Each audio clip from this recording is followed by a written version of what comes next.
Saludos a todos y bienvenidos a nuestro canal Historias RD. En este video, abordaremos un tema histórico fascinante que ha generado muchas preguntas y debates: la razón real por la que Japón atacó Pearl Harbor. ¿Fue un ataque impulsivo o hubo motivos más profundos detrás de esta acción? ¿Cómo encaja este evento en el contexto más amplio de la Segunda Guerra Mundial? En este video, nos sumergiremos en la historia y examinaremos los hechos para tratar de arrojar luz sobre este tema complejo. Así que relájate, ponte cómodo y únete a nosotros en este viaje a través del tiempo para entender mejor uno de los acontecimientos más importantes del siglo XX. Comencemos. La razón real por la que Japón atacó Pearl Harbor. Ayer, 7 de diciembre de 1941, una fecha que vivirá en la infamia, Estados Unidos de América fue atacado repentina y deliberadamente por fuerzas navales y aéreas del Imperio de Japón.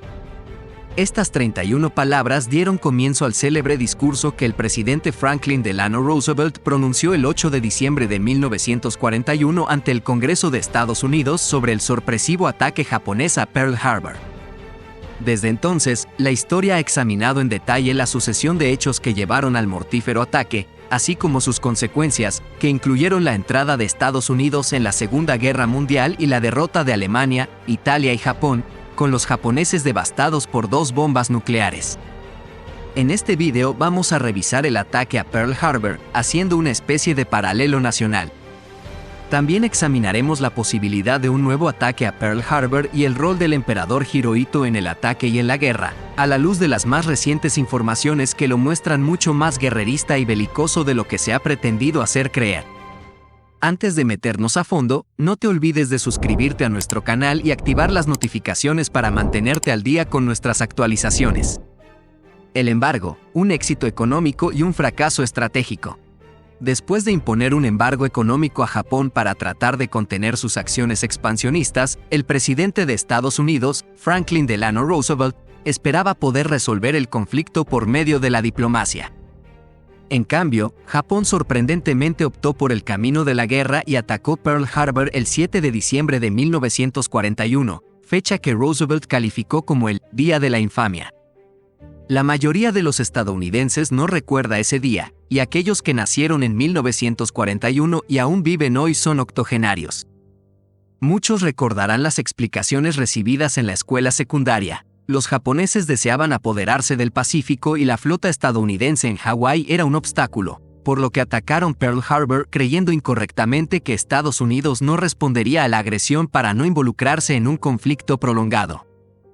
Esta trágica suposición llevó a una guerra de 4 años en la que buena parte de Japón quedó reducida a escombros, con 2 millones de muertos, incluyendo los producidos por los únicos ataques nucleares de la historia y la moral nacional destruida. Este resumen es en gran medida correcto, aunque a menudo se pasa por alto el papel que jugaron las decisiones políticas y económicas de Estados Unidos en las consideraciones de Japón que llevaron al ataque, así como el papel de los líderes japoneses en los eventos que finalmente resultaron en un suicidio nacional. Durante los años previos al ataque a Pearl Harbor, el presidente Roosevelt, el secretario de Estado Cordell Hull y el alto mando militar estadounidense estaban cada vez más preocupados por el expansionismo del imperio japonés en Asia y el Pacífico. Para hacer frente a la agresión japonesa, el gobierno de los Estados Unidos adoptó una política de restricciones comerciales y sanciones, con la esperanza de que las dificultades económicas obligaran a Japón a moderarse y evitar una guerra entre las dos naciones. Las medidas de Roosevelt lograron su objetivo económico al sumir a Japón en la escasez de recursos vitales. Sin embargo, el éxito económico inicial de las decisiones estadounidenses condujo a un fracaso a nivel estratégico, ya que Japón, en lugar de buscar una solución diplomática, optó por la vía militar. El Imperio del Sol naciente dejó a Estados Unidos al borde del colapso en Pearl Harbor y emprendió una loca carrera a través del Pacífico, conquistando territorios que pertenecían a Gran Bretaña y el Reino de los Países Bajos. 80 años después de Pearl Harbor, mientras los sucesivos gobiernos estadounidenses acumulan sanciones económicas contra sus adversarios políticos con la esperanza de obligarlos a desistir de su comportamiento maligno, es importante recordar las lecciones del período previo a un gigante dormido se despierta. En 1868, con la restauración Meiji y la transferencia de poder al emperador, Japón comenzó su trayectoria como un estado moderno. Durante los 45 años del reinado del emperador Meiji, la nación experimentó una transformación intensiva y se industrializó a gran escala, lo que la llevó a convertirse en una potencia militar de primer nivel. Durante este tiempo, Japón ganó guerras contra Rusia y China, así como también estuvo del lado victorioso en la Primera Guerra Mundial. Además, el país anexó Taiwán, la península china de Liaodong y varias islas en el Pacífico. En comparación con otras naciones occidentales como Gran Bretaña, Francia, Alemania y Estados Unidos, la industrialización japonesa fue notablemente diferente. A diferencia de estas naciones, Japón no contaba con recursos naturales suficientes como carbón, petróleo o hierro, los cuales son esenciales para impulsar el crecimiento industrial. Como resultado, Japón tuvo que depender en gran medida de las importaciones, en particular de Estados Unidos, lo que llevó a una fuerte dependencia económica. Sin embargo, mientras Japón y Estados Unidos mantuvieron una relación amistosa y aliada, esta dependencia no afectó su expansión. Tras la Guerra Ruso-Japonesa de 1904 y 1905, en la que Japón derrotó a Rusia, el presidente estadounidense, Theodore Roosevelt, negoció la paz entre los dos beligerantes. Ambos estuvieron en el mismo bando en la victoria aliada en la Gran Guerra. Japón estuvo presente en la Conferencia Naval de Washington en 1921 y, en 1928, con el emperador Hirohito en el trono, fue uno de los 15 estados firmantes del Pacto Briand-Kellogg, que se estableció el compromiso de no usar la guerra para solucionar las controversias internacionales y que firmaron también Estados Unidos, Reino Unido, Francia, Alemania e Italia. Sin embargo, la creciente y fructífera relación económica de Japón con Estados Unidos empezó a deteriorarse en los años 1930, cuando los japoneses adoptaron un curso cada vez más militarista y autoritario. Japón se apoderó de Manchuria en 1931 y, en 1937, estaba en medio de una guerra total contra China, perpetrando la masacre de la ciudad de Nanjing e incluso atacando a una cañonera de Estados Unidos que evacuaba a civiles de ese país. Las alianzas de Japón tras el embargo económico. Todavía entonces, la ciudadanía estadounidense se oponía a una guerra con Japón, pero el sentimiento antijaponés iba creciendo y Franklin Delano Roosevelt intentó detener el expansionismo nipón con medidas disuasivas no bélicas. La primera acción estadounidense fue más retórica que efectiva, cuando el Departamento de Estado dijo en 1938 que se oponía a la conducta japonesa e instó a las empresas nacionales a restringir sus exportaciones militares a Japón. Fue una especie de embargo moral que habría quedado como un chiste si poco después no se dio un paso más concreto. En julio de 1939, Estados Unidos anunció a Japón, con 6 meses de anticipación, su intención de retirarse del tratado comercial que los dos países habían suscrito 28 años atrás, en 1911. Esta acción abría un compás en el que Estados Unidos esperaba que Japón diera marcha atrás a su conducta belicosa. Transcurridos los 6 meses y sin un cambio japonés a la vista, Roosevelt puso en vigor la Ley de Control de Exportaciones, que le facultaba para bloquear las ventas de materiales de guerra en el extranjero. Japón fue privado del combustible de aviación y de la chatarra necesaria para producir acero, un insumo vital para la fabricación de armas y naves de guerra. Ampliándose después el veto a todos los metales, cuando en julio de 1941 Japón ocupó la Indochina francesa con la aceptación del gobierno de Vichy, el gobierno estadounidense respondió congelando los activos en Estados Unidos e instaurando un embargo total. Las medidas estadounidenses fueron devastadoras para Japón y se vieron reforzadas por embargos sucesivos de Gran Bretaña y los Países Bajos. En poco tiempo, Japón perdió el 75% de su comercio exterior y casi el 90% de sus suministros petroleros sin disponer de fuentes alternas inmediatas para cubrir tan enorme déficit.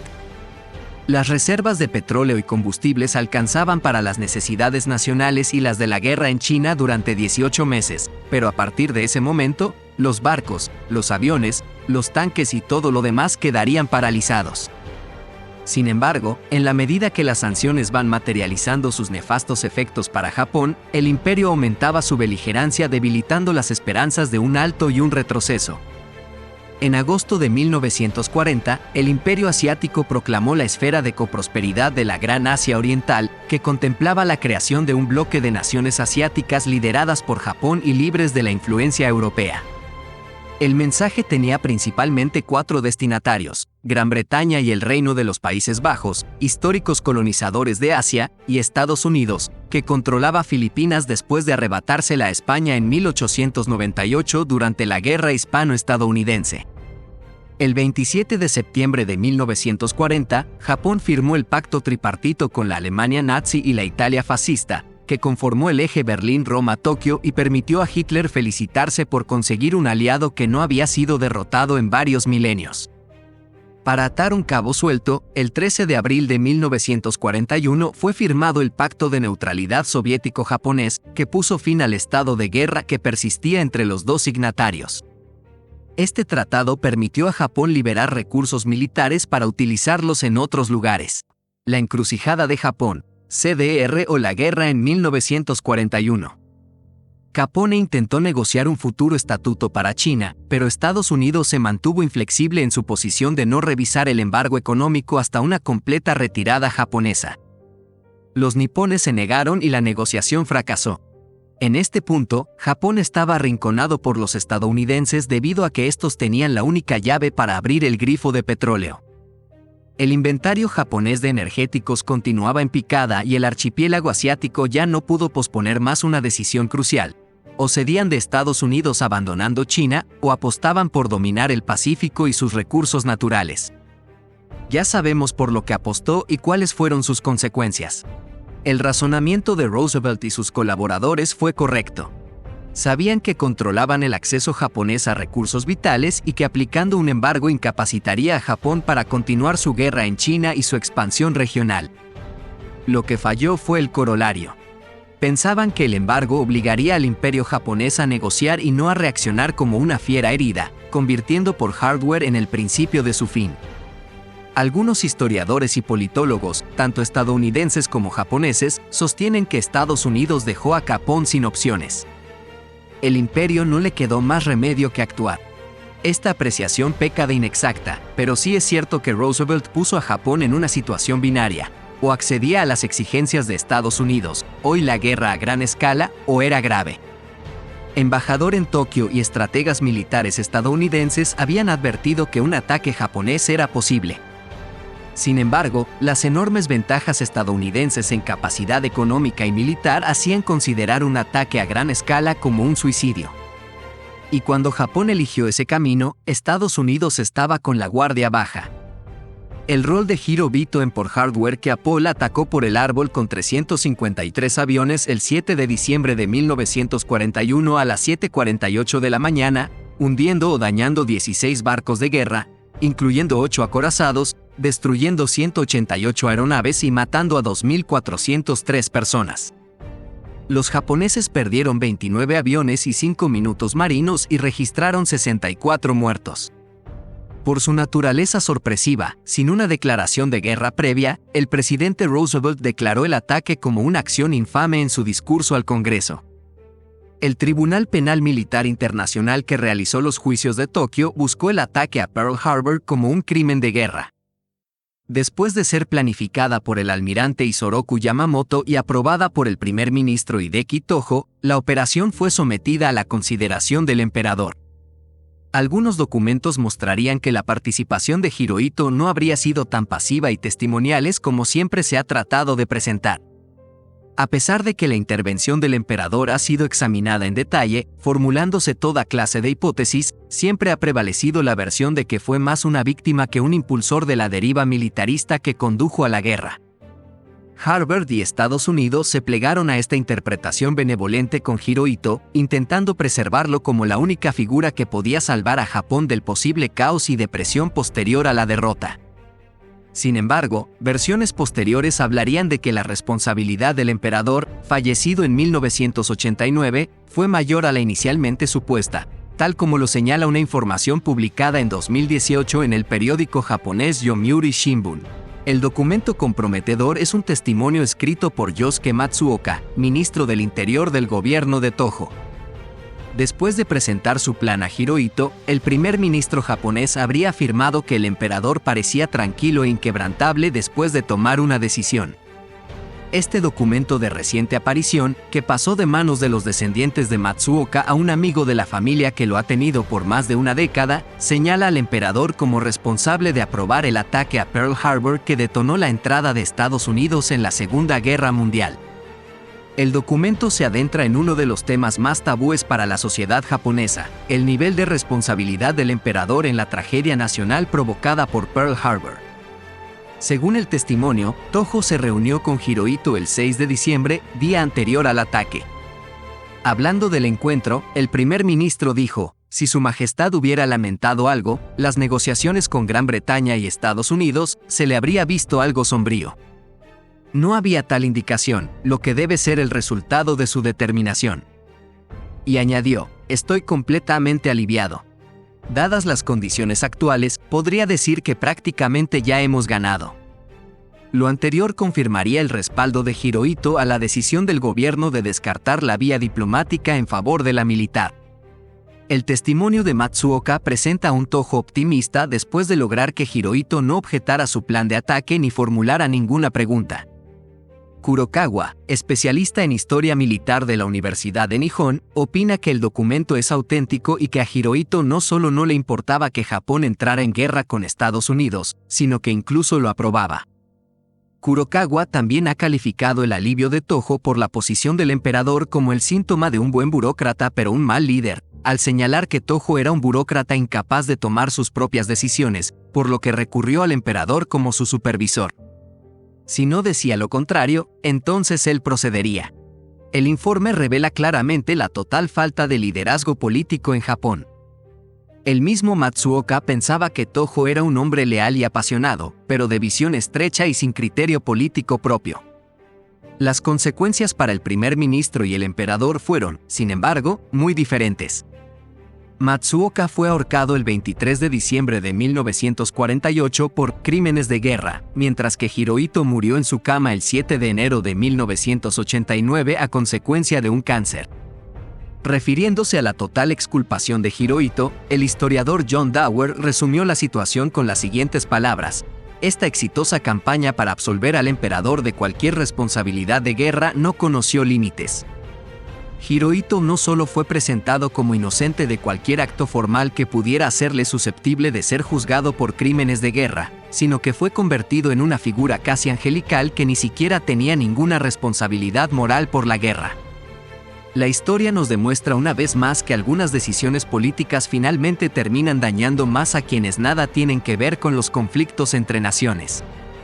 Por eso, es importante echar una mirada al pasado para así poder entender el curso del presente y quizá prever eventos futuros con el fin de evitarlos, si eso supone una desgracia de grandes magnitudes donde se pudiera poner en riesgo la vida de gente inocente. Si les gustó el contenido, sería increíble que puedan apoyar la comunidad de investigadores suscribiéndote.